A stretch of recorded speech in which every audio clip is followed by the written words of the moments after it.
On the eve of battle, the air was thick with tension. The Prophet Muhammad addressed his followers, his voice calm yet powerful. Tomorrow we fight not for power or glory but for our right to believe and to live in peace. Trust in Allah, for He is our protector. His words ignited a fire within the hearts of his companions, reminding them of their purpose. In the year 624 the sun hung high over the arid landscape of Badr, a small oasis in the heart of the Arabian Peninsula. The nascent Muslim community in Medina faced immense challenges after fleeing persecution. In Mecca, Prophet Muhammad and his followers had established a new home, but tensions with the Quraysh, the powerful tribe that controlled Mecca, were escalating. The Quraysh tribe of Mecca was led by the fierce Abu Jahl, determined to crush the rising influence of the Muslims. Opposing Abu's forces was a smaller force of believers led by the Prophet Muhammad himself, a man whose resolve was as unyielding as the desert stones beneath their feet. With a small force of roughly 300 loyal Muslim warriors, Muhammad opted to meet the Quraysh in the battlefield to prove his faith before all of Islam's followers. The two forces met near the wells of Badr, about 80 miles southwest of Medina. The Quraysh army numbered approximately 1,000 men, well equipped and led by experienced commanders. In contrast, they vastly outnumbered their Muslim foes by more than 3:1, and the Muslims were less well armed and armored, with only a handful of cavalry. The Muslims, although vastly outnumbered, had the advantage of positioning themselves near the wells of Badr, giving them access to water, a critical resource in the harsh desert landscape. On top of that, they had sabotaged nearby wells during the night that would have been used to resupply the Meccan army in the hot desert terrain. This was a critical blow to the Quraysh of Mecca and forced their hand to form up and give battle. The Quraysh commander Ammar ibn Hisham, also known among Muslims as Abu Jahl, was overly confident in his force's chances of victory.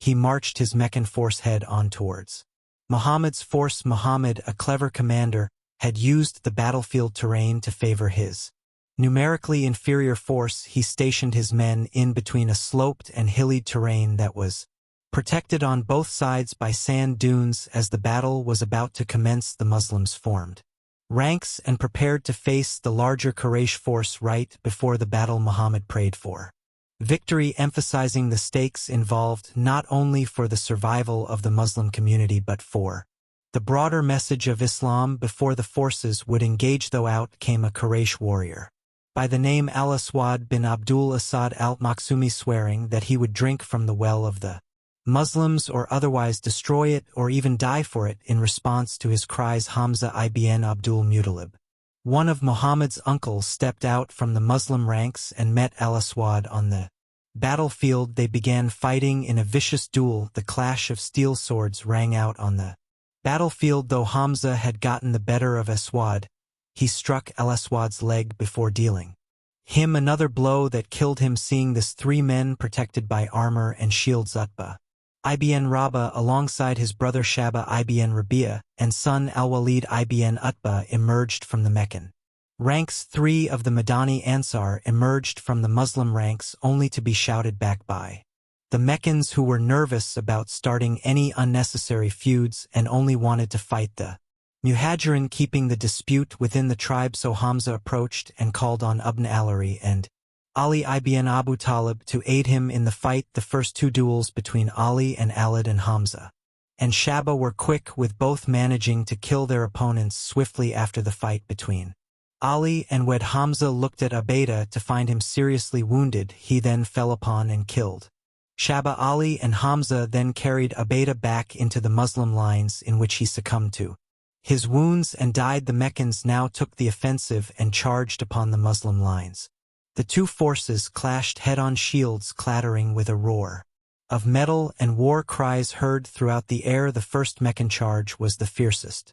Quraysh cavalry attempted to break through and flank the Muslims, while Muhammad, stationed at the center, found himself heavily outnumbered and slowly losing ground, fighting fiercely enough. The Muslim center managed to hold firm, absorbing the initial shock of the Quraysh charge. Muhammad then sent reinforcements to the flanks to prevent being outmaneuvered. Exhaustion began to set in on the men of both sides. Amr ibn Hisham ordered his Meccan soldier to disengage and pull back. The Muslims had successfully thwarted the first Quraysh attack. However, it was not to last long, as the Quraysh soldiers had gathered their breath, reorganized, and regained their cohesion, then charged once again towards the Muslim lines. Again and again the Meccan Quraysh soldiers withdrew, regained their cohesion, and charged against the wall of Muslim shields. Despite their numerical disadvantage, the Muslims' tactics and unity began to turn the tide. Reports from the battlefield describe a sense of divine assistance felt by the Muslims, with many believing that God himself watched over them on the battlefield. Inspired by their faith and unity, the Muslims continued pushing forward, rallying around their leader Muhammad. Sensing a great opportunity, Muhammad quickly rallied his men and ordered them to charge toward the enemy. The Quraysh, once so sure of their victory, began to falter, their ranks breaking under the weight of their opponent's conviction. They eventually broke out into a mass retreat. The battle concluded with a decisive victory for the Muslims. Around 70 Quraysh fighters were killed, including several prominent leaders, while the Muslims suffered approximately 14 casualties.